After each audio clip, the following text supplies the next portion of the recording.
Taste the Daily. Virudhunagar மாவட்டம் சாத்தூர் அருகே விஜய கரிசல் குளத்தில் சட்டவிரோதமாக வீட்டில் பட்டாசு தயாரித்த போது ஏற்பட்ட வெடிவிபத்தில் சிக்கி 3 பேர் உயிரிழந்துள்ளனர். இதுகுறித்து செய்தியாளர் முத்துக்குமாரிடம் கேட்கலாம். வணக்கம் முத்துக்குமார், கூடுதல் விவரம் என்ன? வணக்கம் மஞ்சு. கண்டிப்பாக விருதுநகர் மாவட்டம் சாத்தூர் அருகே விஜய கரிசகுளம் கிராமத்தைச் சேர்ந்த பொன்பாண்டி என்பவருக்கு சொந்தமான வீட்டில் அனுமதியின்றி சட்டவிரோதமாக பட்டாசு தயாரித்து வந்துள்ளார். அப்போது திடீரென ஏற்பட்ட மின்சார உராய்வின் காரணமாக பட்டாசுகள் வெடித்து சிதறி உள்ளன.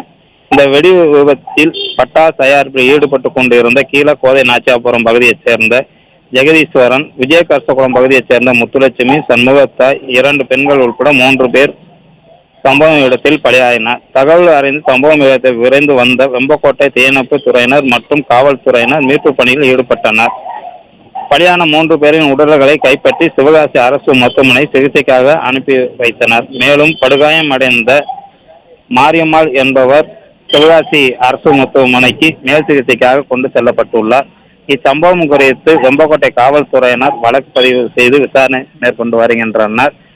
சம்பவம் இடத்திற்கு விருதுநகர் எஸ்பி நேரில் வந்து இதற்போல் இனிமேல் யாரும் சட்டவிரோதமாக வீட்டில் வேலை செய்யக்கூடாது என்று எச்சரித்து வண்ணம் உள்ளார். தற்போது மேலும் இச்சம்பவம் இனிமேல் எங்கும் நடக்காமல் இருக்க வேண்டும் என்று காவல்துறையினருக்கு அறிவுரை கூறியுள்ளார்.